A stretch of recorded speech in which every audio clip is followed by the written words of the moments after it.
ભૂતકાળની અંદર, ઇતિહાસની અંદર આપણે ડોક્યું કર્યું ત્યારે ખ્યાલ આવ્યો કે બીએપીએસ સંસ્થાની અંદર તમામ પ્રકારની કેવી હાડમારી હતી. વિકાસનું તો નામ પણ નહોતું, ખાવા માટે પણ કંઈ મળતું નહોતું. પથ્થર ચાંટી ચાંટીને સંસ્થાના વ્યવહાર કરવા પડતા હતા. એવા સમયમાં શાસ્ત્રીજી મહારાજ એક પત્ર લખે છે. મોટા પુરુષ આર્ષ દ્રષ્ટા તો હોય છે, છતાં પણ લખેલા પત્ર ગુરુના સંકલ્પને સાકાર કરવા માટે પોતાના શિષ્યો પણ એટલો પુરુષાર્થ ચોક્કસ કરતા હોય છે. શાસ્ત્રીજી મહારાજ એક પત્રની અંદર જણાવ્યું છે કે સ્વામી, તમને તો અત્યારે દેખાતું નથી, પરંતુ મને તો ઇદમ દેખાય છે. શું? તો આગળ લખે છે કે આપણી સંસ્થા બે સંસ્થા કરતા, એટલે કે અમદાવાદ મૂળ ગાદી અને વરતાલ મૂળ ગાદી, કે જે વખતે બંને સંસ્થાના વિકાસનો સૂરજ મધ્યાને તપતો હતો, એવા સમયે શાસ્ત્રીજી મહારાજે સંકલ્પ કર્યો કે સ્વામી, તમને તો દેખાતું નથી, પરંતુ મને તો ઇદમ દેખાય છે. આપણી સંસ્થાએ બે સંસ્થા કરતા પ્રતિષ્ઠા અને સંપત્તિ બંનેમાં આગળ વધી જશે.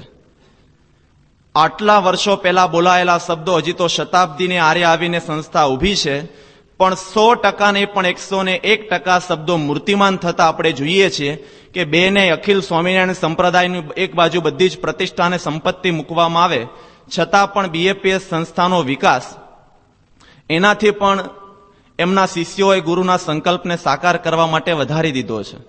અને કેવો વિકાસ થયો છે! સાવ સામાન્ય સંજોગો હતા, પણ આજે ધીમે ધીમે વિકાસ ક્યાં સુધી પહોંચ્યો છે. શાસ્ત્રીજી મહારાજના સમયની અંદર યોગી બાપા એક પત્ર લખે છે. શાસ્ત્રીજી મહારાજને પત્રનું ટાઇટલ આપેલું છે કે આનંદ વિજયનો પત્ર. ખૂબ સારા સમાચાર. ગઈકાલે આપણે ટાઇટલ જોયેલા કે અમાસના નગારા ગંભીર મામલો, એ પ્રમાણે આમાં લખ્યું છે કે આનંદ વિજયનો પત્ર એટલે કંઈક સારું હશે. અને પછી પત્રની અંદર વિગતો લખી છે કે ગઈકાલે ગોંડલ મંદિરની અંદર તો ઉત્સવ અને સમયા જેવું વાતાવરણ હતું. સવારથી સાંજ સુધી આખા ગોંડલ મંદિરની અંદર 3 હરિભક્તો આવ્યા હતા. હવે 3 હરિભક્તોમાં પણ જ્યાં ઉત્સવ સમયા જેવું વાતાવરણ લાગતું હોય, એનો વિકાસ કેટલી હદ સુધી થયો. હમણાં આપણે બધા જ સાક્ષી છીએ કે 28 નવેમ્બર બોચાસણની અંદર જ 3 કલાકની સભા માટે દુનિયાભરમાંથી પોતાના ગુરુના દર્શન કરવા માટે એ જ સંસ્થાની અંદર 3 લાખ જેટલા હરિભક્તો દર્શન કરવા માટે આવ્યા. આટલી હદ સુધી હજી તો 100 વર્ષ નથી થયા ને વિકાસને પહોંચાડી દીધો. જ્યારે મંદિર બનતા હતા એ વખતે વિરોધીઓ બધા કહેતા કે આ તો મંદિર બનાયા કરે છે, પણ ભવિષ્યમાં તો આ મંદિર અમારે સાચવવા પડશે, અને બધા અડધા અડધા મૂકીને ચાલ્યા જાય છે, પૂરા કોણ કરશે? પણ એ વખતે એને ખ્યાલ નહોતું કે પૂરા કરનારા તો પાછળ આવે છે, અને પૂરા કરવાની ક્યાં વાત છે. પણ એટલા મંદિરો થશે કે Guinness book of world record પણ જેની નોંધ લેશે કે આ પૃથ્વીમાં સૌથી ઓછા સમયમાં કોઈ એક જ વ્યક્તિએ સૌથી વધારે મંદિરોની પ્રતિષ્ઠા કરી હોય તો એ પ્રમુખ સ્વામી મહારાજ બનશે. ત્યારે તો ખ્યાલય નહોતો, પણ છતાં વિકાસ ધીમે ધીમે વધતો ગયો. શાસ્ત્રીજી મહારાજ નીકળ્યા ત્યારે 5 સંતો હતા, અને 5 સંતોમાં પણ કોઈક જો ચાન્સ આવે તો એને પણ પતાવી દેવાના પૂરેપૂરા પ્રયત્ન થતા, અને બામણ ગામમાં ઉપરથી સંતોને નીચે પણ નાખ્યા. એમના મનમાં હતું કે 4-5 છે, પાર પાડી દઈએ તો બંધ થઈ જાય. પણ એને ખ્યાલ નહોતો કે ભવિષ્યની અંદર આ સંસ્થાની અંદર 771 સંતો ભણેલા ગણેલા તૈયાર થશે. એકની ક્યાં વાત છે? અને સ્વામીશ્રીના વિકાસનો રેકોર્ડ મંદિરોની અંદર સતત 35 વર્ષથી સ્વામી એક ધારો રેકોર્ડ પોતાનો એવરેજ જાળવી રાખી છે. દર 15 દિવસ થાય અને સમાજની અંદર એક મંદિરની ભેટ આપે. આ એક દિવસ કરવું સહેલું છે? 35 વર્ષ સુધી એવરેજને જાળવી રાખવી એટલે 15 દિવસ થાય ને એક સાધુને દીક્ષા આપી જોઈએ. 35 વર્ષની અંદર 771 સાધુ દર આટલા 15 દિવસ થાય ને કાપી દે. આ પ્રકારનો જબરજસ્ત સ્વામી બાપાએ વિકાસ કરેલો છે. ત્યારે બધાના મનમાં હતું કે અક્ષર પુરુષોત્તમનું નામ પૃથ્વી પર કોઈ ખૂણાની અંદર લેવાવું જ ન જોઈએ, અને એના માટેના પૂરેપૂરા પ્રયત્નો થતા. પણ એ વખતે કોઈને ખ્યાલ નહોતો કે ગામડાઓ ચરોતરના સામાન્ય ગામડામાં તો ઠીક છે, પણ એ નામ તો યુનોની જનરલ એસેમ્બલીની અંદર ગાજવા માંડશે, મોટી મોટી ધર્મસભાઓની અંદર બીએપીએસના નામ ગાજવા માંડશે, અને સામાન્ય માણસ તો ચર્ચા કરતા થશે. પરંતુ ભારતના પ્રેસિડેન્ટ મુસ્લિમ પ્રેસિડેન્ટ હોવા છતાં પણ રાત્રિના અંધકારની અંદર 5-6 મહિના પહેલા દિલ્હીના બ્રિજ ઉપરથી પસાર થતા હશે અને પસાર થતા અક્ષરધામની લાઇટ જોઈ ત્યારે અબ્દુલ કલામ સાહેબે એમના સેક્રેટરી YS રાજનને કહ્યું કે આપણી પાસે 10 મિનિટનો ટાઈમ છે તો અક્ષરધામના દર્શન કરવા જવું છે? YS રાજન કે બધું બંધ થઈ ગયું હોય ને સિક્યુરિટી નથી, તમે કહેતા હોય તો જાઉં, મારી જવાબદારી નહીં. એટલે કે તો વાંધો નહીં, પછી જઈશું. તો રાત્રે અંધકારની અંદર મુસ્લિમ પ્રેસિડેન્ટ પણ આની ચર્ચા ગાડીમાં જતા જતા કરે અને પૃથ્વી ઉપર તો ઠીક, પણ પૃથ્વીથી 10-10 હજાર ફૂટની ઊંચાઈ ઉપર પણ આની ચર્ચાઓ થશે, કોને ખબર હશે? 3 વર્ષ પહેલા જ્યારે બિલ ક્લિન્ટન પોતે પ્રેસિડેન્ટ હતા અમેરિકાના, એ વખતે ઇંગ્લેન્ડ આવેલા અને ટોની બ્લેર સાથે એમની મુલાકાત હતી. તો બંને ક્રિશ્ચિયન્સ પ્રેસિડેન્ટ્સ, દુનિયાની મહાસત્તા, પ્લેનની અંદર હતા ને એ વખતે ટોની બ્લેરે બિલ ક્લિન્ટનને કહ્યું કે આ વખતે તો આપણે રહી ગયું, પણ હવે જ્યારે તમે ઇંગ્લેન્ડ લંડન પધારો ત્યારે સમય લઈને આવજો, અહીંયા પ્રમુખ સ્વામી મહારાજે પ્રતિષ્ઠિત કરેલ હિન્દુ મંદિર છે એ મંદિરના દર્શન કરવા આપણે જવું છે. તો એની દર્શન કરવાની જિજ્ઞાસા એક મોટી મોટી દેશને મહાસત્તાઓ, એના 2 પ્રેસિડેન્ટો પણ કરતા થઈ જશે ત્યારે કોને ખ્યાલ હોય? પણ છતાં એ વિકાસ ધીમે ધીમે એટલો બધો આગળ વધ્યો. શાસ્ત્રીજી મહારાજ યોગી બાપાને એક વખત પત્રની અંદર લખે છે કે સ્વામી, સમયા ઉત્સવ આવે છે તો તમે ઝાલાવાડની અંદર વિચરણ કરો છો, તો વિચરણ કરતા કરતા જોળી માગીને લાવજો. જો જોળીમાં અનાજ આવશે તો સમયામાં હરિભક્તોને રસોઈ કરીને જમાડીશું, નતર જમાડશું શું? ખાતરજની અંદર ઘનશ્યામ સ્વામી વિચરણ કરતા તો એમને શાસ્ત્રી મહારાજ લખ્યા છે કે પૂજ્ય ઘનશ્યામ સ્વામી, આપ વહેલી તકે ભિક્ષા માગી તુવેરની દાળ અહીં મોકલી આપજો કે જેથી મહેમાનોને ખીચડી થાય. અત્યારે તો સારંગપુરની અંદર ખીચડી, મગના દાળની ખીચડી જમાડીએ છીએ, પણ મહેમાનને આ શોભે નહીં, એટલે તુવેરની દાળની ખીચડી થાય તો સારું, તો વહેલી તકે મોકલાવજો. આ પ્રકારની સંસ્થાની પરિસ્થિતિ હતી. પરંતુ ધીમે ધીમે આ વિકાસ થતા થતા હમણાં છેલ્લો ઉત્સવ આપણો થયો દિલ્હીની અંદર. યોગીજી મહારાજના સંકલ્પ્યા ઉત્સવની અંદર હરિભક્તો દર્શન કરવા માટે આવતા હતા. તો જ્યાં જોડી માગી માગીને માંડ પૂરું થઈને હરિભક્તોને જમાડવામાં આવતા, એ વિકાસ એટલી હદ સુધી પહોંચશે કે રોજના 24,000 હરિભક્તો અને 8,000 સ્વયંસેવકો, એટલે કે 32,000 હરિભક્તો આપણા ત્યાં દિલ્હીની અંદર હોય અને 3 ટાઈમનું જમવાનું, એટલે 96,000 ડીશ રોજની બને. 96,000 ડીશ. અને એ પણ સ્વામી બાપાએ કહ્યું કે ચોખ્ખા ઘીની અંદર બધાને બનાવીને જમાડજો. જ્યાં તેલનાય પૈસા નતા, શાકનાય પૈસા નતા, ત્યાં 35 દિવસ સુધી રોજની 96,000 ડીશ ચોખ્ખા ઘીની અંદર રસોઈ બનાવીને બધાને જમાડવામાં આવશે, કોને ખબર પડે? પણ છતાં વિકાસ ધીમે ધીમે ધીમે કરતો ખૂબ જ આગળ વધતો ગયો. આ વિકાસની વાતો સાંભળી આપણને બધાને ખૂબ આનંદ પણ થયો, તાળીઓ પણ પાડવાની ઈચ્છા થઈ. પણ તાળી પાડવી સહેલી છે, પણ એ તાળી પડાવવા માટેના પુરુષાર્થ કરવા ને બહુ સહેલા નથી હોતા. ગુજરાતીમાં આપણે પંક્તિ વાંચીએ છીએ કે સિદ્ધિ તેને જઈ વરે જે પરસેવે નાય. આટલી બધી સિદ્ધિ મેળવવા માટે આપણને સામાન્ય ખાલી ભણતા હોય ને ખબર હશે કે 1 થી 3 અંદર નંબર લાવવા માટે પરસેવા પાડી નાખવા પડતા હોય છે, તોય નથી આવતા, તો 33+2 જ કરવા પડતા હોય છે. આમાં તો આટલો વિકાસ થયો હશે તો કેટલો પુરુષાર્થ કર્યો હશે. સ્વામી બાપા કરચેલિયાની અંદર વિચરણ કરતા હતા, એની પહેલા ત્યાં એક રણછોડભાઈ કરીને આપણા હરિભગત છે, ત્યાં બાપાની મૂર્તિ હતી. એ મૂર્તિની અંદર પાણી ટપકતું હતું. એટલે આ બધું આશ્ચર્ય અને ઐશ્વર્ય જેવું દેખાતું, તો ચમત્કાર જેવું હતું. એટલે બધા હરિભક્તો આજુબાજુના ગામમાંથી દર્શન કરવા માટે આવતા. બસો ભરી ભરીને આ દર્શન કરે કે બાપાની મૂર્તિમાંથી પાણી ટપકે છે. સ્વામી બાપા થોડા સમય પછી ત્યાં પધાર્યા હશે, કરચેલિયાની અંદર નીકળ્યા, બપોરનો સમય, એને પધરામણી કરી લોથપોથ થઈ થાક્યા પાક્યા ત્યાં ઘેર આવ્યા. એટલે રણછોડભાઈએ કહ્યું કે બાપા, અમારા ઘરની અંદર આપની મૂર્તિ છે, મૂર્તિમાંથી પાણી ટપકે છે અને બધા દર્શન કરવા માટે આવે છે.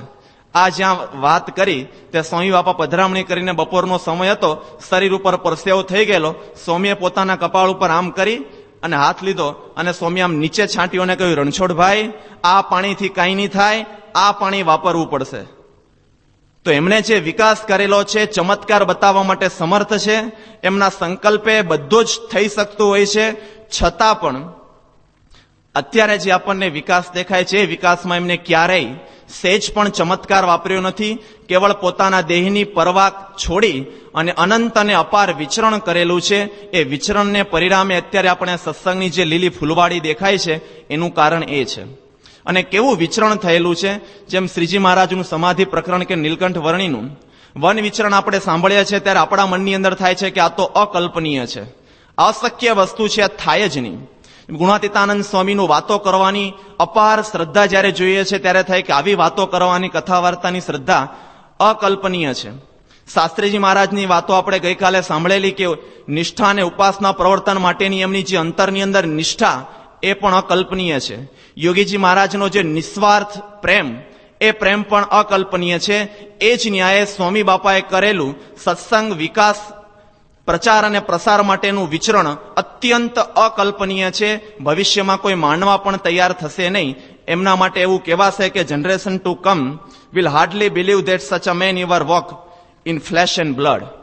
કે ભવિષ્યની અંદર પ્રમુખ સ્વામી જેવા મહાપુરુષો સદેહે આટલું અને આવું વિચરણ કરી ગયા એવી ભવિષ્યની પેઢી કોઈ માનવા તૈયાર થશે નહીં. આપણા નસીબ છે કે થોડું ઘણું આંખે જોયેલું છે એટલે આપણું હૃદય કબૂલ કરે છે, પણ આપણા પછીની પેઢી આ કબૂલ કરવા તૈયાર નહીં થાય કે કોઈ માણસ હાડ માસના હૈયામાં આટલું વિચરણ કરી શકે. પણ આ તો સાક્ષી છે, સંતો પણ અત્યારે સાક્ષી છે અને ઐતિહાસિક બધી જ રીતે આ વિચરણ કરેલું સાક્ષી છે. અને કેવું વિચરણ સ્વામી બાપાએ કરેલું છે. હમણાં ક્રિશ્ચિયન ધર્મની સૌથી મોટો એક ફાંટો આરસીસી એટલે કે રોમન કેથોલિક ચર્ચ, એમના મુખ્ય વડા પોપ જ્હોન પોલ II 3 વર્ષ પહેલા પોતે મૃત્યુ પામ્યા.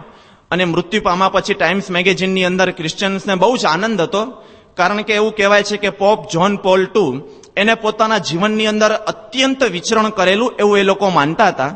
અને એવું લખેલું હતું ટાઈમ મેગેઝિનની અંદર કે છેલ્લા 500 વર્ષના બધા જ પોપને એક બાજુ ભેગા કરવામાં આવે અને એક બાજુ ફક્ત પોપ જ્હોન પોલ II એને મૂકવામાં આવે તો આનું એકલાનું વિચરણ છે પોતાના ધર્મના પ્રચાર માટેનું વધી જાય. એટલું બધું એને વિચરણ કરેલું એ પ્રકારની બધી માહિતીઓ છે ત્યાં ટાઈમ મેગેઝિનની અંદર આપવામાં આવેલી. અને પછી છેલ્લે એણે જે વિચરણ કરેલું એ દિવસોની યાદી મૂકવામાં આવી કે કેટલા કેટલા દિવસ એને આ સત્સંગ પ્રચાર માટે ગયેલા છે વેટિકન સિટી છોડીને. એ વિચરણની યાદી એટલી બધી દિવસોની લાંબી હતી કે આપણને જાણીને આશ્ચર્ય થશે કે એક વ્યક્તિએ 500 વર્ષના પોપ બરાબર એક પોપ થાય અને એના વિચરણના દિવસો એને લખેલા. તમને એમ થશે કે આટલી મોટી સત્તા અને આટલું વિચરણ. એમાં લખેલું હતું કે ફક્ત એણે પોતાના 30 થી 35 વર્ષના જીવન દરમિયાન વિચરણ કરેલા દિવસો હતા 264. તો પણ 500 વર્ષના પોપ બરાબર એક પોપનું વિચરણ થતું હશે તો બીજાનું કેટલું હશે. સ્વામી બાપાએ 35 વર્ષની અંદર દરેક વર્ષની અંદર 364 દિવસ સુધી વિચરણ કરેલું છે. સતત 35 વર્ષ સુધી જ્યારથી પોતે પધાર્યા છે ત્યારથી આ વિચરણ એમને જાળવી રાખ્યું છે. તો એમના વિચરણની અંદર પેંગડામાં પગ મૂક્યો હજી સુધી આપણી આંખે તો કોઈ જોઈ શકાશે નહીં કે આવું વિચરણ. છતાં સ્વામી બાપાએ સત્સંગ વિકાસ માટે આ વિચરણ કરેલું છે. અને એ વિચરણ કેટલું સ્વામી સામાન્ય વિચરણ નથી, હરિભક્તોના ઘેર ઘેર જઈ અને આમ પર્સનલ ટચ કરવાનો. અને એવું કહેવાય છે લગભગ સ્વામી બાપાએ 15 થી 20 લાખ હરિભક્તોનો તો આમ પર્સનલ ટચ કરેલો છે, હાથ ઊંચા કરી નીકળી ગયેલા નથી. એક એક વ્યક્તિઓને મુલાકાત આપેલી છે. અને આ ભીડો તો અત્યંત અસહ્ય હોય છે. ગુણાતીતાનંદ સ્વામી છેલ્લે 1922ની સાલની અંદર અમદાવાદની અંદર લગભગ પધાર્યા ત્યારે એમની સાથે પવિત્રાનંદ સ્વામીનો ઉતારો અમદાવાદ મંદિરમાં હતો. અને સ્વામી પધાર્યા એટલે તો ચારે બાજુથી માનવ મહેરામણ, ભક્તો બધા એમના દર્શન અને મળવા માટે આવતા હતા. અને બાજુમાં પવિત્રાનંદ સ્વામીનો ઉતારો હતો, એમને કોઈ મળવા આવતું જ નહોતું. પણ ગુણાતીતાનંદ સ્વામીને હરિભક્તો મળવા માટે આવે, એમની સાથે વાતો થાય, આખો દિવસ આ પ્રોગ્રામ ચાલે. એટલે કઈ ન હોવા છતાં પણ પવિત્રાનંદ સ્વામી એકદમ ગુસ્સે થઈ ગયા અને એમના સેવકને કહ્યું કે ક્યાં ગયો જગજીવન. એટલે એમના સેવક જગજીવન હતા, આવ્યા કે હા સ્વામી શું છે. કે મારો ઉતારો આ ગુણાતીતની બાજુમાં રખાય, આવો ભીડો તો ગુણાતીત સહન કરી શકે, મારાથી સહન થાય નહીં, આપણો ઉતારો બદલી નાખો. એક માણસ એમને મળવા આવતું નહોતું, છતાં પવિત્રાનંદ સ્વામીએ પોતાનો ઉતારો બદલી નાખ્યો. ગુણાતીતાનંદ સ્વામી હરિભક્તોને મળતા રહ્યા. આવો ન સહન થાય એવા પ્રકારનો ભીડો સ્વામી આજ સુધી વેઠી રહ્યા છે. તો આપણા અંતરની અંદર પણ આપણે આ સેવા કરવાની જ છે. પણ આપણા ગુરુએ કરેલી સેવા અંતરની અંદર એમનો મહિમા જેટલો થશે એટલું જ સેવા સારી રીતે કરી શકીશું. ગઈકાલે પણ આપણે વાત કરેલી કે જ્યાં સુધી અંતરની અંદર એવું ગૌરવ અને અસ્મિતા નહીં પ્રગટે ત્યાં સુધી સારી સેવા નહીં થાય. વર્ષો પહેલા મોડાસાની અંદર એક કોન્ફરન્સ હતી, મેડિકલ કોન્ફરન્સ. આની અંદર ગુજરાતના લગભગ MD, MS અને FRCS થયેલા 500 જેટલા ડોક્ટરો ત્યાં ભેગા થયેલા હતા. અને કોન્ફરન્સની અંદર અધ્યક્ષ પદ ઉપર આવવાના હતા ડોક્ટર રામમૂર્તિ. એના વિશે એવું કહેવાય છે કે is a father of neurosurgeon. ન્યુરોસર્જરીના પોતે પિતામાં ગણાય છે. એના બેતાદ બાદશાહ કહેવાતા. 82 વર્ષની એમની ઉંમર હતી. અત્યંત બુદ્ધિશાળી માણસ. પોતે ત્યાં આવવા માટે નીકળ્યા. અમદાવાદ એરપોર્ટ ઉપર ઉતર્યા પછી બાયકાર જતા હતા અને રસ્તામાં ગાંધીનગર અક્ષરધામ આવવાનું થયું એટલે એમના મનની અંદર થયું કે ચાલો થોડો સમય છે તો અક્ષરધામમાં જઈ આવીએ. કોઈ સ્વામિનારાયણ સંપ્રદાયના પરિચયમાં નહીં સ્વામી બાપાના દર્શન કરેલા, નહીં કોઈ સંતોને મળેલા, છતાં પણ અક્ષરધામની નામના સાંભળેલી એટલે મળવા માટે અક્ષરધામમાં જાય. પોતાની રીતે જેવું સમજાયું, જેવું જોયું એ અક્ષરધામ જોયું અને જોતા જોતા એક બાપાની મૂર્તિ છે, ફોટોગ્રાફ્સ હતો, એ બાપાના ફોટોગ્રાફ્સ જોયો અને ત્યાર પછી બાય રોડ સીધા મોડાસા જાય છે. અને આખો કાર્યક્રમ ચાલુ થયા પછી છેલ્લે અધ્યક્ષ પોતે હતા એટલે એમનું છેલ્લું પ્રવચન હતું. પ્રવચન કરવા માટે પોતે ઊભા થયા અને પ્રવચનની શરૂઆત 500 ડોક્ટરોને કરતા એમને કહ્યું કે તમે બધાએ MBBS, MD કે MS ની ડિગ્રી લીધી એટલે હાથની અંદર ચપ્પુ પકડવાની કે કાતર પકડવાની કે રૂ પકડવાની પ્રાથમિક લાયકાત તો લઈ લીધી છે. પછી એમને વાત કરી પણ તમને તમારા રૂટ એટલે કે મૂળનું ગૌરવ છે? તમે હિન્દુ છો, ભારતીય છો એવું તમને અસ્મિતા અને ગૌરવ અંતરની અંદર છે? જ્યાં સુધી તમને આ પ્રકારનું ગૌરવ નહીં થાય કે તમે એ ગુજરાતના ડોક્ટર છો કે જે ગુજરાતની અંદર અક્ષરધામ જેવું એક ભવ્ય અને દિવ્ય સ્મારક છે, ત્યાં સુધી તમે ક્યારે સાચા અને સારા ડોક્ટર નહીં બની શકો.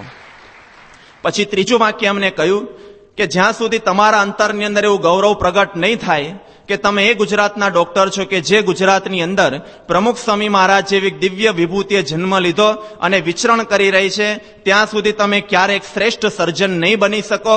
એટલે તમારા અંતરની અંદર આ ગૌરવ રાખજો. હવે એ ડોક્ટરને પણ શ્રેષ્ઠ સર્જન થવા માટે જો આ ગૌરવની જરૂર પડતી હોય તો BAPS ના કાર્યકર તરીકે, સેવક તરીકે સાચા અને શ્રેષ્ઠ સેવક કાર્યકર થવા માટે 100% નહીં પણ 101% સ્વામી બાપા વિચરણ કરી રહ્યા છે આપણી નજર સામે અને એમના વિચરણનું ગૌરવ નહીં હોય તો સેવામાં ક્યારેય બદલાવ આવશે જ નહીં. જે પ્રકારની સેવા આપણી ચાલી રહી છે એ જ પ્રકારની સેવા ચાલશે, પણ અંતરમાં એક વખત ગૌરવ પ્રગટે કે આપણા ગુરુએ કેવું વિચરણ કર્યું છે, પોતાના દેહ સામે ક્યારેય જોયું નથી, સતત અપાર અને અનંત વિચરણ કરી સમગ્ર સત્સંગ સમાજને રાજી રાખવા માટે બહુ જ પુરુષાર્થ કરેલો છે. તો ચોક્કસ આપણને પણ સેવા કરવાની એવી ધગસ જાગશે. અને એમની શરૂઆત ક્યારથી થયેલી? આમ તો જ્યારથી દીક્ષા લીધી ત્યારથી કરતા, પરંતુ 21મી મે અને 1950ના દિવસે અમદાવાદની એક સામાન્ય આંબલીવાળી પોળ 28 વર્ષની ઉંમરે ગુરુ શાસ્ત્રીજી મહારાજે એમને સંસ્થાના પ્રમુખ તરીકેની ચાદર ઓઢાડી અને ચાદર ઓઢાડ્યા પછી પોતે બોલ્યા કે હું સંસ્થાને વફાદાર રહી આપ સૌ ગુરુજનો અને સત્સંગ સમાજને મારા દેહની પરવા કર્યા વગર જતન કરીશ. અને એ પ્રતિજ્ઞા એમને 1950ની અંદર એ જવાબદારી સ્વીકારી. એ સ્વીકારેલી સેવાની જવાબદારીને આજે 56 વર્ષ થયા પણ એને વફાદારી અને ઈમાનદારીપૂર્વક નિભાવતા આવ્યા છે. ક્યારેય એને બીજી વાર કહેવું પડ્યું નથી કે તમને આ પ્રતિજ્ઞા કરી હતી યાદ છે? લેશ માત્ર ફરીથી કયા વગર સતત દિવસે ને દિવસે વધારે ને વધારે એની અંદર ઉમંગ અને ઉત્સાહથી આ સેવાની અંદર જોડાયેલા છે. અને પ્રેસિડેન્ટ બન્યા પછી તરત જ એમની પહેલી સેવા હતી. દુનિયામાં લગભગ કોઈ પ્રેસિડેન્ટની આવી સેવાની શરૂઆત નહીં થઈ હોય. સ્વામી બાપાને જેવી ચાદર ઓઢાડી BAPS સંસ્થાના પ્રેસિડેન્ટ બન્યા, તરત જ હરિભક્તો ત્યાં બધા ઉત્સવ દરમિયાન આવ્યા હશે થોડા ઘણા, એ બધા જમ્યા કર્યા, જમીને પેટ ઉપર હાથ ફેરવીને નીકળી ગયા. પછી એમના એઠા થયેલા ભેગા થયેલા વાસણ ધ પ્રેસિડેન્ટ ઓફ BAPS પ્રમુખ સ્વામી મહારાજે એમની પોતાની સેવાની કારકિર્દીની શરૂઆત હરિભક્તોના એઠા વાસણથી 21મી મે 1950ના દિવસથી શરૂઆત કરી. આ આપણા ગુરુ છે કે જ્યારે પ્રમુખ બન્યા ને ત્યારથી એમની સેવાની શરૂઆત થઈ અને આજ દિન પર્યંતે સેવા કરતા રહ્યા છે. આજે તો આપણે સ્વામીને જુદી જુદી જગ્યાએ વિચરણ કરતા જોઈએ છે. ભૂતકાળનું વિચરણ તો આપણે જોયું પણ નથી. એટલે આજના વિચરણ જોઈને ક્યારેક કોઈક આપણને કહેતું હોય પ્રમુખ સ્વામી તો મર્સિડીઝની અંદર ફરે છે, પ્લેન ટુ પ્લેન ફરે છે, મોટા મોટા ઘરોની અંદર રહે છે, પણ એમને એને આપણું ભૂતકાળ જોયો નથી. એ હવે ઝૂંપડાની અંદર પેલા પ્લેન ટુ પ્લેનમાં ફરે છે, પણ અત્યાર સુધીનું એમનું સમગ્ર જીવન ઝૂંપડાઓની અંદર જ અને ગાડાની અંદર જ પસાર થયેલું છે, ટ્રેનની અંદર જ પસાર થયેલું છે. શાસ્ત્રીજી મહારાજ ધામમાં ગયા ત્યાં સુધી તો એક ગાડી, 4 વ્હીલ ગાડી પણ સંસ્થાના નામે હતી નહીં, તો ક્યાંથી ફર્યા હશે. પણ આજે સગવડ થઈ એટલે પોતે વિચરે છે. પણ 1966ની સાલ યોગીજી મહારાજનો સમય હતો એટલે સ્વામી બાપા છે અમદાવાદથી ગોંડલ આવવાના હતા. એટલે ટ્રેનની અંદર બેઠા દેવચરણ સ્વામી, પ્રગટ ભગત અને સ્વામી બાપા એમના બે સેવકો બાપા સાથે હતા અને 66ની સાલની અંદર સ્વામીએ ત્યાં ટ્રેનની અંદર બેઠા. હવે કે ફર્સ્ટ ક્લાસ એસીની ટિકિટ તો ત્યારે જોવાની હોય જ નહીં, થર્ડ ક્લાસની અંદર સ્વામી બેઠા હશે. એમાં બેની ટિકિટ લેવાઈ ગઈ, પ્રગટ ભગતની બાકી હતી, રિઝર્વેશન બાકી. સ્વામી કે થઈ પડશે. અને પ્રગટ ભગતે બ્રહ્મોપનિષદની અંદર પોતાનો પ્રસંગ નોંધેલો છે કે પછી ત્યાં બેઠા અને અમદાવાદથી ટ્રેન નીકળીને થાન સ્ટેશન સુધી આવી હશે અને ટીસી આવ્યો. એટલે ટિકિટ ચેકર આવીને કહ્યું કે ટિકિટ બતાવો. એટલે બાપાએ ટિકિટ જે હશે ટીકીટ બતાવી, કારણ કે હરિભક્તો ત્યાંથી લઈ આપેલી. એમાં એક ટિકિટના 2 રૂપિયાની ટિકિટની કિંમત હતી. ત્યારે એક ટિકિટ હતી નહીં પ્રગટ ભગતની. પેલું ટીસી ક્યાં ત્રીજાની? સ્વામી કે નથી, પણ રાજકોટ સ્ટેશને અમે ઉતરીશું, તે અમારા કોઈ હરિભગત આવશે તો અમે અપાઈ દેશું. કે નહીં, અત્યારે જ પૈસા આપો. એ કે પૈસા નથી. તો પેલો ટીસી 2 પૈસાનો ટીસી બાપાને કે પૈસા ના હોય તો ગાડીમાં શું કામ આવો છો? કે તમારા જેવા ભીખ મંગાને જો મફતની અંદર બેસાડીએ તો ગુજરાત ગવર્મેન્ટનું આ ટ્રેનો બધી બંધ થઈ જાય. એમ કરીને જાહેરની અંદર વધારે પબ્લિક હશે ત્યાંય છતાં ન બોલવાના શબ્દો સ્વામી બાપાને કહે, પણ પૈસા વગર કાઢવું ક્યાંથી? સ્વામી હાથ જોડીને વિનંતી કરે કે એવું નથી, અમારે ન આપવા એવું કંઈ નથી, પણ હવે આ રહી ગયું છે તો 100% તમને અપાઈ દેશું. અને પેલો માનવા તૈયાર થાય ને કે તમારા ઉપર વિશ્વાસ મુકાય જ નહીં, તમારા જેવા બાવાઓ તો દર વખતે મફતની અંદર ચડી બેસે છે, શું કામ ટ્રેનની અંદર આવો છો? આ બધું થતું. સ્વામી કે વિશ્વાસ રાખો, થોડા ધીમા રહો, ચોક્કસ આપી દેશું. પેલો કે હું જોઉં છું. અને પછી ટ્રેન આગળ નીકળી અને રાજકોટ સ્ટેશન આવવાનું થયું હશે એટલે પેલો ટીસી આવી ગયો કે પૈસા લાવો, 2 રૂપિયા બાકી છે ને. એ પણ હજી સ્ટેશન તો આવવા દો. તો સ્ટેશન આવ્યું હશે એટલે સ્વામી નીચે ઉતર્યા. પેલો ટીસી ગાતર્યું પકડીને પાછળ કે આજે નહીં છોડું, તમારે જેવા દર વખતે મને બનાવી જાય છે, બધું વેચવું પડશે અમારે, એટલે પૈસા આપો 2 રૂપિયા. 2 રૂપિયા માટે સ્વામી કે 1 મિનિટ ઉભા રહો, આપું છું. કે નહીં, તમારી પાછળ જ આવીશ. અને બાપાએ 2 રૂપિયા ઉઘરાણી કરવા માટે ટ્રેનમાં નીકળ્યા.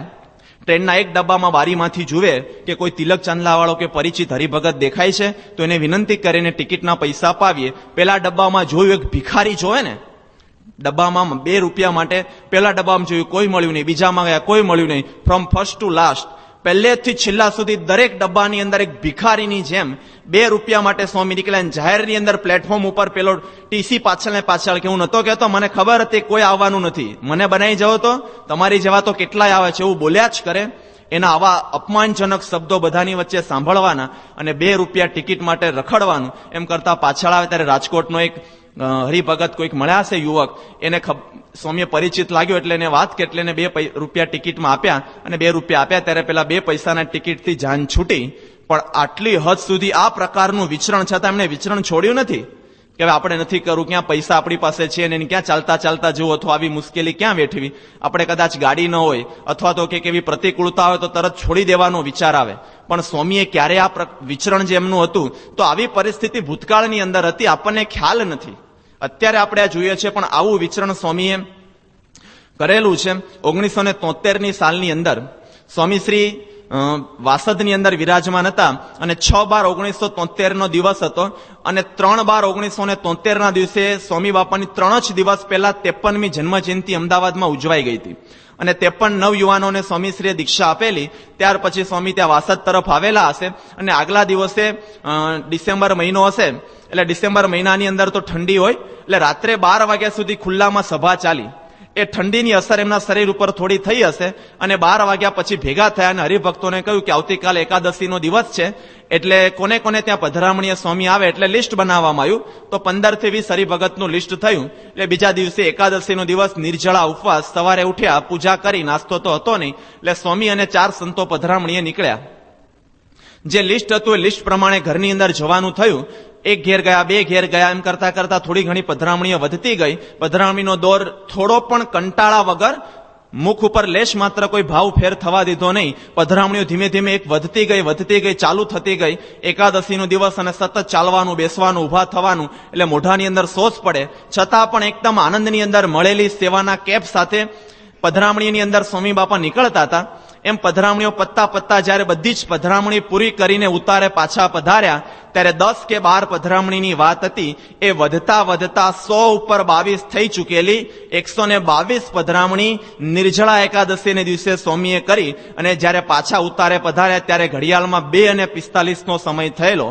સવારના 9 વાગ્યાથી ચાલુ કરેલી એકાદશીના દિવસે પધરામણી 2:45 એટલે નોન સ્ટોપ 5.5 કલાક સુધી એક હરિભગતને રાજી કરવા માટે આપણા ઘરની અંદર એમણે પધરામણી કરી.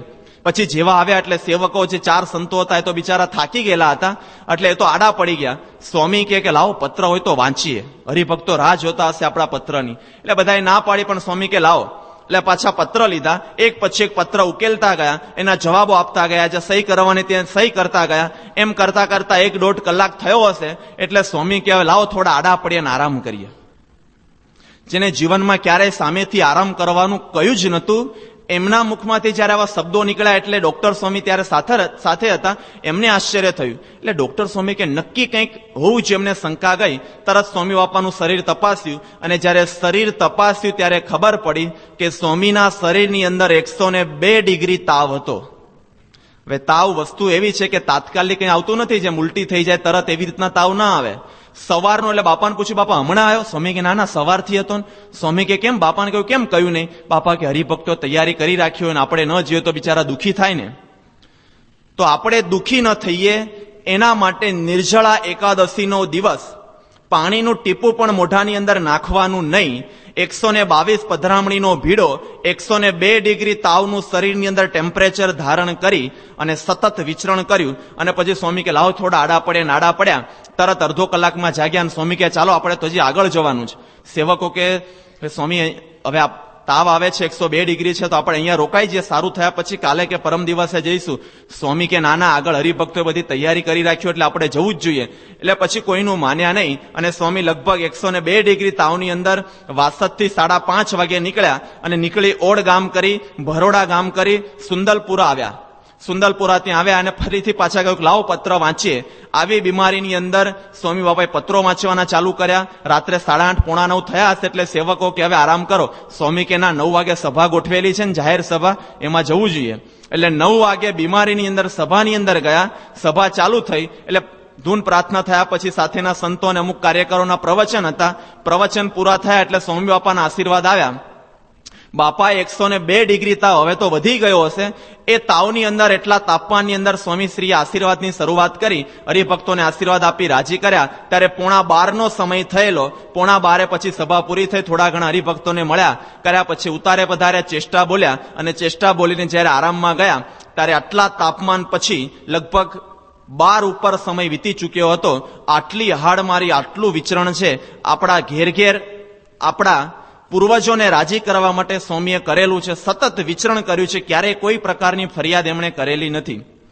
આ 73 પછી 75, 76 અને 77ની સાલ, આ 3 જ વર્ષની અંદર સ્વામી બાબાએ વિચરણ કેટલું કર્યું આપણા માન્યામાં નહીં આવે. ફક્ત આ 3 વર્ષની અંદર 2045 ગામની અંદર સ્વામી ખૂંદી નાખ્યું. 2045 ગામને ખૂંદી અને નિષ્ઠા અને આ સેવાથી ગામની અંદર જ્યાં જાય એટલે ગામમાં કઈ આપણે જે એવું નહીં, ત્યાં જાય એટલે એક નગરયાત્રા તો તૈયાર જ હોય દરેક ગામમાં. નગરયાત્રા પૂરી થાય એટલે પછી એ ભીડો હોય, પછી બધા મુલાકાત વાળા આવે, પછી પાછી પધરામણીઓ ચાલુ થાય, રાત્રે પછી 12-1 વાગ્યા સુધી સભાઓ ચાલે. આ દરેક ગામનો એક સરખો ભીડો અને 3 વર્ષ સુધી સતત અને 2045 ગામની અંદર હરિભક્તોને રાજી કરવા, સત્સંગની વૃદ્ધિ કરવા, શાસ્ત્રી મહારાજે સોંપેલી સેવાને લીલી પલ્લવ બનાવવા માટેનો વિકાસ કરવા માટે સ્વામીશ્રીએ કરેલો. અને વિચરણ એટલું બધું હતું. 77ની સાલમાં તો જયારે અમેરિકાની અંદર હતા, ફિલાડેલ્ફિયાની અંદર, ત્યારે તો સાંજના 4 વાગે સ્વામી બાપા જાગ્યા હશે આરામ કરીને. સાંજે 4 વાગ્યા પધરામણીઓ ચાલુ કરી તો રાતની 4 વાગ્યાનું ચાલી થયેલી પધરામણી સવારના 4 સુધી ચાલી. સતત 12 કલાક સુધી આ પધરામણીઓ ચાલી.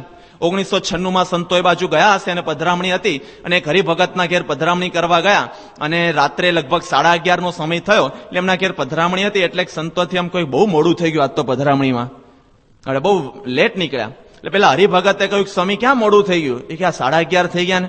પેલા હરિભગત કે 77ની સાલની અંદર આ જ ઘરની અંદર આ જ જગ્યાએ પ્રમુખ સ્વામી મહારાજ રાત્રે 3:30 વાગ્યા પધરામણી કરેલી. સંતો કે તો બહુ વહેલા છીએ. પછી કઈ બોલ્યા વગર સંતોએ પધરામણી કરી લીધી. પણ રાત્રે 3:30 વાગ્યા સુધી એક હરિભગતને રાજી કરવા માટે પોતાના શરીર સામે જોયા વગર સ્વામીશ્રીએ પધરામણી કરેલી. આવું વિચરણ એમનું સતત ચાલુ રહેતું. એની અંદર બીમારીઓ પણ આવતી. 1980ની સાલની અંદર સ્વામી વિચરણ કરતા કરતા પરદેશની અંદર ગયા અને બોસ્ટનમાં વિચરણ કરતા હતા. અને વિચરણ કરીને એક ઘેરમાંથી પધરામણી કરીને બહાર આવે, મોજડી પહેરતા હતા. પ્રસંગ આપણને સૌને ખ્યાલ છે કે ડાબા પગ ને જમણા પગની અંદર અવળ સવળ થઈ એટલે વિવેક સાગર સ્વામીએ બાપાને કહ્યું કે બાપા આ તો અવળસવળ થાય છે, ડાબો પગ જમણામાં જાય છે. ત્યારે સ્વામીના મુખમાંથી શબ્દો નીકળ્યા, સ્વામી કે એમ હવે મને કંઈ દેખાતું જ નથી.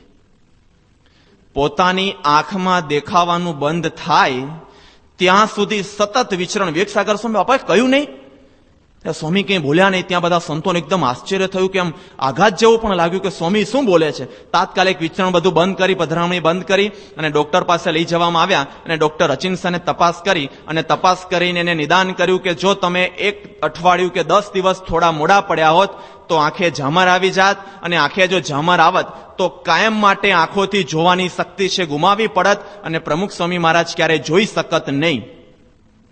1951 બાપાએ જે પ્રતિજ્ઞા કરેલ, 50 કે મારા દેહની પરવા કર્યા વગર સત્સંગનું જતન કરીશ, તો આ 1980 અંદર આ મૂર્તિમાન શબ્દો દેખાય કે પોતાના આંખની પણ પરવા કર્યા વગર સત્સંગના જતન કરવા માટે સ્વામીએ સતત પુરુષાર્થ કર્યો. અને ડોક્ટર હચિન્સને કહ્યું કે હવે તાત્કાલિક આનું ઓપરેશન કરવું જ પડશે.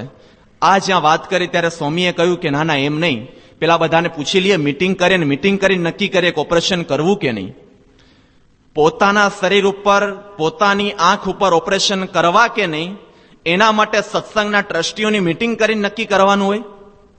પણ છતાં જે શ્રીજી મહારાજે કાર્યાણીના 6માં કહ્યું છે કે અમે અમારો દેહ છે ભગવાનના ભક્તને અર્થે કૃષ્ણાર્પણ કરી રાખ્યો છે, એ જ શ્રીજી મહારાજનું સ્વરૂપ સ્વામી બાપા છે. એટલે સ્વામીએ પણ પોતાનો દેહ છે આપણા સૌ માટે કૃષ્ણાર્પણ કરી રાખ્યો છે. એટલે એમ એવું માને છે કે આ શરીર ઉપર મારો કોઈ અધિકાર છે જ નહીં, મારા ભક્તોનો અધિકાર છે. એટલે સ્વામીએ કહ્યું કે હરિભક્તો બધા નક્કી કરે ને પછી આપણે ઓપરેશન કરાવશું. અને ત્યાર પછી તો બધા હરિભક્તોએ કહ્યું અને તાત્કાલિક સ્વામીએ ઓપરેશન કરાવી નાખ્યું. તો પોતાના આંખની પરવા કર્યા વગર સ્વામીએ વિચરણ કર્યું છે. તો જ્યારે આપણને પણ આવી સેવા મળે તો આપણાથી પણ સત્પુરુષને રાજી કરવા માટે આપણા શરીરની પરવા કેમ થાય? ક્યારેક સામાન્ય કંઈ સમયની અથવા તો બીજા કોઈ વ્યવહારિક કામકાજનો એને ઠેલવા પડતા હોય તો ઠેલી કેમ ન શકાય? કે સ્વામીશ્રી આપણા માટે જ આટલું બધું કરેલું છે તો એમના માટે પણ આપણે કરવું જ જોઈએ. એ જ શિષ્યની ફરજ છે, એટલું ને એનો ધર્મ જ આ છે કે પોતાના ગુરુના સંકલ્પોને ઉઠાવી અને આગળ વધારવા માટે. 1980 આ જ વખતે સ્વામી બાપાનું ઓપરેશન, શરીરમાં બીજી બીમારી પણ હતી અને ગોલબ્લેડરની અંદર પથરી થયેલી હતી 1978 સાલમાં. અને દુખાવો અસહ્ય રહેતો. બીમાર પડે ત્યારે 105 ડિગ્રી સુધી તાવ આવી જતો. એટલે ડોક્ટરો બધા કહેતા કે સ્વામી આ પથરી છે અને જલ્દીથી ઓપરેશન કરી નાખીએ. સ્વામી કિનાના પછી કરશું. અને મુંબઈની અંદર ડોક્ટર મીનોચોર મોદી કરીને એક બહુ સુપ્રસિદ્ધ ડોક્ટર હતા, એણે 1000 ગોળીનો કોર્સ આપ્યો. 1000 ગોળી કે આ ગોળી તમે લેશો તો પથરી અંદર પડી છે, ઓગળી જશે, તૂટી જશે. એટલે દવા 1000 ગોળીનો કોર્સ ચાલુ થયો પણ કોઈ જ અસર થઈ નહીં. પથરી તૂટી બૂટી કશું જ નહીં, દુખાવો વધતો ગયો. એટલે 1980 સાલમાં ફરીથી એનું આ બોસ્ટનની અંદર નિદાન થયું. એટલે ડોક્ટરોએ બધાએ કહ્યું કે સ્વામી હવે આપણી તબિયત સારી થઈ છે, આંખનું ઓપરેશન તો થઈ ગયું છે પણ આ ગોલબ્લેડરમાં પથરી છે પણ કાઢી નાખીએ. એટલે સ્વામી કે ના એવું આપણે નથી કરવું. પેલા ડોક્ટર કે સ્વામી આ પથરી જો તૂટશે અને બીજે ક્યાંય જશે તો એનો દુખાવો અસહ્ય બની જશે અને મોટી ઉપાધિની અંદર મુકાઈ જશું, એટલે આપણે ઓપરેશન કરી નાખીએ. પછી જે ડોક્ટર તપાસતા હતા ડોક્ટરે કહ્યું કે જો મારા પિતાશ્રીને આ પ્રકારનો દુખાવો હોય તો હું કોઈને પૂછ્યા વગર તાત્કાલિક એનું ઓપરેશન કરી જ નાખું. બાપાને પૂછ્યું કે તમારે શું કરું? સ્વામી કે ના પછી કરશું. કેમ? તો સ્વામી મનની અંદર વિચારતા હતા કે હમણાં બોસ્ટનની અંદર આંખનું ઓપરેશન કર્યું એટલે 2 મહિનાનો આરામ થયો. 2 મહિનાનો આરામ એટલે વિચરણ બંધ થઈ ગયું છે. એટલે હવે જો તાત્કાલિક બીજું વિચરણ હું કરીશ તો ફરીથી 2 ઓપરેશન કરીશ તો 2 મહિનાનો બીજો આરામ કરશે એટલે આપણી સેવા થશે નહીં. અને 1980 સાલ હતી. 1981 સૌ પ્રથમ વખત સંસ્થામાં આટલો મોટો સમય 81 દ્વિશતાબ્દી મહોત્સવ આવતો હતો. એ નિમિત્તે બાપાને એમ કે ગામડાઓની અંદર, ગુજરાતની અંદર ઠેર ઠેર ગામડામાં ભવ્ય મોટા આયોજન થયા છે. હરિભક્તોએ તૈયારી પણ કરી છે. જો આપણે ઓપરેશન કરાવીએ અને ત્યાં ન જઈએ તો આયોજનની અંદર ભંગાણ થાય, આયોજન બરાબર થાય નહીં, તો મહારાજની આપણી બરાબર સેવા થઈ શકે નહીં. એટલે સ્વામી કે પછી કરશું, આપણે ઉત્સવ પછી કરાવશું. તો આ બીમારી સ્વામીને દાબી રાખી અને આખો ઉત્સવ 1981 ની અંદર પૂરો થઈ ગયો. અને ત્યાર પછી જે દુખાવો 78 ની અંદર ચાલુ થયેલો એ દુખાવાને પોતાની અંદર દબાવી રાખી 3 વર્ષ પછી જયારે અનુકૂળતા આવી, ઓપરેશનમાં કે અનુકૂળતા જોવાની ન હોય છતાં પણ 3 વર્ષ પછી જયારે અનુકૂળતા આવી ત્યારે મુંબઈની અંદર 8/9/1981 ના દિવસે આ ગોલબ્લેડરનું ઓપરેશન સ્વામીશ્રીએ કરાવ્યું. અને ઓપરેશન કરાવ્યા પછી થોડી દવા હતી. એ દવા જ્યારે ચાલુ કરી ત્યારે દવાનું રિએક્શન એ પ્રકારનું હતું કે દવા લીધા પછી ગમે ત્યારે ખાડે જવું પડે, સંડાસ જવું પડે અને કોઈ જ કંટ્રોલ શરીર ઉપર નહીં. એ પ્રકારનું આનું આડઅસર થતી હતી. અને આમ તો સ્વામી બાપા પોતે સમર્થ છે કે બ્રહ્માંડ ઉપર કંટ્રોલ કરે, 100% વાત સાચી છે. પણ મહારાજે કોઈ એમ જયારે પૃથ્વી ઉપર પધારે અને મનુષ્ય સ્વરૂપ ધારણ કરે ત્યારે આપણા જેવા જ ભાવો ગ્રહણ કરે. એટલે સ્વામીએ પણ એવા ભાવો ગ્રહણ કર્યા કે શરીર ઉપર કોઈ કંટ્રોલ નહીં. અને સેવક સંતો નારાયણચરણ સ્વામી સારંગપુર પધારેલા ત્યારે એમણે વાત કરેલી કે સ્વામી બાપા પધરામણીએ જતા આવું તકલીફ હતી. એટલે ડોક્ટરોએ, સદગુરુ સંતોએ, વડીલ સંતોએ, ટ્રસ્ટીઓએ બધાએ બાપાને હાથ જોડીને પ્રાર્થના કરી કે સ્વામી આપ વિચરણ બંધ કરો, આ ચાલુ વિચરણમાં તમે ક્યાં જશો, એના કરતા એક મંદિરમાં રોકાવ તો ગમે ત્યારે ખાડે જવું, સંડાસ જવું હોય તો વાંધો ન આવે. પેલામાં તમે કઈ જગ્યાએ જાઓ, જવાનું થાય તો અગવડતા સગવડતા સચવાય ન સચવાય. સ્વામી કે નાના નહીં વાંધો આવે, આપણે પધરામણીઓ ચાલુ રાખીએ. અમદાવાદની અંદર આવી પધરામણી કરતા અને નારાયણચરણ સ્વામી કે ઘણી બધી વખત, એક વખત નહીં ઘણી વખત સ્વામી દવા લઈને પધરામણીમાં ગયા હોય અને સંડાસ જવાનું તાત્કાલિક થાય તો પેલો નાનો છોકરો જેમ દોડે ને સંડાસ જવા માટે, એમ નારાયણચરણ સ્વામી કે મેં મારી આંખોએ જોયેલું છે કે સ્વામી મારું ગાતરિયું લઈ અને સંડાસ જવા માટે દોડે, પણ છતાં પોતાની પધરામણીઓ બંધ રાખતા નહોતા. અને એક વખત રામચંદ્ર બારોટ કરીને એક આપણા હરિભગત છે, એના ઘેર પધરામણી કરીને બહાર આવ્યા, 4-5 ઘર દૂર બીજે ઘેર જવાનું હશે અને એના ઝાપા પાસે પહોંચ્યા હશે. તરત આ દવા લીધેલી એટલે ખાડે જવાનું, સંડાસ જવાનું થયું. સ્વામી દોડતા દોડતા ગયા, એની પાછળ સેવકો દોડ્યા અને રામચંદ્ર બારોટ જે હરિભગત હતા એના ઘરમાં ગયા. તરત નારાયણચરણ સ્વામીનું ગાતરિયું સ્વામીએ ખેંચ્યું, ધોતિયું કાઢી સ્વામી શ્રી કટકો છે આ ગાતરિયું સ્વામીએ વીટ્યું અને સંડાસમાં ગયા. સેવક ત્યાં ઉભા હતા, સંડાસમાં ગયા, વિથિન સેકન્ડ બારણું ખુલી ગયું. એટલે સેવકને કહ્યું, થયું સ્વામી શું અંદર કઈ કરંટ છે, કેમ અચાનક આમ આપણે આમ આવી તકલીફ હતી ને દોડતા આવ્યા તો કેમ બારણું ખોલી નાખ્યું? એટલે સ્વામી કે ના, રામચંદ્ર ક્યાં છે? એટલે રામચંદ્ર બારોટ જેનું ઘર હતું અંદર હતા. દોડતા દોડતા બાપાને કહ્યું, હા બાપા શું છે? એટલે હાથ જોડીને ઉભા હતા. ત્યારે સેવકો હતા, આ હરિભગત હતા અને સ્વામીના દર્શન કેવા હતા. સ્વામી દોડતા દોડતા આવેલા છે, દવાની આડઅસર છે અને દોડતા આવેલા છે. સ્વામીનો એક પગ સંડાસમાં છે, એક પગ સંડાસની બહાર છે, ઉપરનું શરીર ઉઘાડું છે, શરીર ઉપર ફક્ત કટકો વીટેલો છે, અડધું બારણું ખુલ્લું છે અને સંડાસમાં ઉભા ઉભા સ્વામી રામચંદ્ર બારોટને કે રામચંદ્ર આજે તું ગાંધીનગર જાય તો એક કામ કરવાનું છે. કે કયું? બાપા કે આપણા એક હરિભગત છે પી કાકા, એના પત્ની પણ નથી, એમનો દીકરો પણ નથી, એટલે એમનું પેન્શન આવતું બંધ થઈ ગયું છે, તો પેન્શન નહીં મળે તો એનો વ્યવહાર કેમ ચાલશે? તો સાંજ સુધીમાં તું ઓફિસમાં જઈ અને એનું પેન્શન ચાલુ કરાવીને મને સમાચાર આપ. પેલાની આંખમાંથી આંસુ પડવા માંડ્યા કે સ્વામી આ તો પછી કહ્યું તોય કરત. સ્વામી કે પછી કદાચ ભૂલી જાવ તો એનું પેન્શનનું બિચારાનું અટકી પડે ને, રખડી પડે ને, એટલે આ તો મને યાદ આવ્યું એટલે કહ્યું. અને પછી સ્વામી ગયા. વિચાર કરો, આટલી મોટી સંસ્થા, તો 80-81 નો પ્રસંગ છે, આટલી મોટી સંસ્થાના પ્રેસિડેન્ટ અને ધર્મગુરુ હોવા છતાં આધ્યાત્મિક ઇતિહાસની અંદર એક પ્રસંગ એવો લઈ આવો કે જે પોતાના એક સામાન્ય હરિભગતના પેન્શનની ચિંતા આવી બીમારીની અંદર, સંડાસની અંદર ઉભા કરે. કોણ હશે આવું વિચરણ કર્યું હશે? લોકો પ્લેન ટુ પ્લેન ને વ્યાસપીઠ ટુ વ્યાસપીઠ કરનારા બહુ છે, પણ આવી રીતના સંડાસની અંદર જઈને પણ ચિંતા કરનારા આ બ્રહ્માંડની અંદર, ભૂમંડળની અંદર આપણા ગુરુ સિવાય આ પૃથ્વી પર કોઈ જ નથી. તો આવું એમણે વિચરણ કરેલું છે. અને ત્યાર પછી પણ આવા તો અનંત પ્રસંગો સ્વામીના જીવનની અંદર છે. એમને ક્યારે પોતાના શરીર ઉપર આગળ કોઈ પ્રમાણે પોતે અધિકાર માન્યો જ નથી. 1990 ની અંદર સ્વામી બાપા મહીજડા ગામની અંદર હતા. પણ એ પેલા સ્વામી શ્રી અમદાવાદની અંદર જયારે હતા ત્યારે થોડી તબિયત બાપાની ઢીલી હશે એટલે બધા સંતો આયોજન કરતા હતા. એટલે બ્રહ્મવિહારી સ્વામીએ બાપાને કહ્યું કે બાપા અમુક હરિભગત હશે, અમુક મંડળ જ આપણા દર્શન કરવા માટે આવશે, બાકી બધાને મળવાની કોઈ જરૂર નથી. એટલે સાથે સેવક સંત હતા, એમને કહ્યું કે કદાચ એવું બને તો જેને દર્શન ન થાય એને ખોટું નહીં લાગે. એટલે બ્રહ્મવિહારી સ્વામી એકદમ ભાવમાં એને કહ્યું સ્વામીને, સેવકોને, બ્રહ્મવિહારી સ્વામી કે આમાં કોઈએ ચિંતા કરવા જેવું નથી, બાપાના શરીર ઉપર કોઈનો અધિકાર નથી, ખુદ સ્વામિનારાયણ સંપ્રદાયનો પણ સ્વામીના શરીર ઉપર અધિકાર નથી, એટલે કોઈ અધિકાર જમાવી શકે એમ છે જ નહીં. સ્વામી ત્યાંથી પૂજા પછી ચાલતા ચાલતા પોતાના આસન ઉપર નાસ્તા કરવા માટે બેસતા હતા. એટલે સ્વામી બેસતા બેસતા બોલ્યા, સ્વામી કે મારા શરીર ઉપર તો સંતો હરિભક્તો બધાનો અધિકાર છે. અને ખાલી બોલ્યા એટલું નહીં, એ અધિકાર જમાવા દીધેલો છે. 1990 સ્વામી મહીજાડામાં હતા ત્યારે થોડી તકલીફ હતી, એટલે ડોક્ટરે કહ્યું કે આપે હમણાં પધરામણી કરવી નહીં, પણ વોકિંગ ચાલુ રાખજો, તો વોકિંગથી શરીરને કસરત મળે અને શરીર સારું રહે. એટલે સ્વામી વોકિંગ કરતા હતા. એ જ સમયમાં બન્યું એવું કે મહીજાડા ગામની અંદર 40 મકાન નવા થયેલા હતા, સોસાયટી જેવું થયું હશે કંઈક. એટલે એ બધાની ઈચ્છા કે સ્વામી આપણા ઘેર પધરામણી કરે અને પુષ્પને એવું છાંટે પછી રહેવા માટે જઈએ. એટલે એમણે કાર્યકરોને વાત કરી હશે. એટલે કાર્યકર સંતોએ કહ્યું કે ના, હમણાં તો ડોક્ટરે ના પાડી છે, એટલે સ્વામી ક્યાંય જતા જ નથી, આરામ કરે છે. પણ સવારનું વોકિંગ ખુલ્લાની અંદર રોડ ઉપર ચાલુ હતું એટલે સ્વામી વોકિંગ કરતા હતા અને પેલા ભાઈઓ આવી અને જોયું કે સ્વામીનું વોકિંગ ચાલુ છે એટલે પોતે દૂરથી એવું બોલ્યા કે અહીંયા ચાલતા વાંધો નથી આવતો, અમારા ઘેર આવવાનું થાય ત્યારે તકલીફ પડે છે.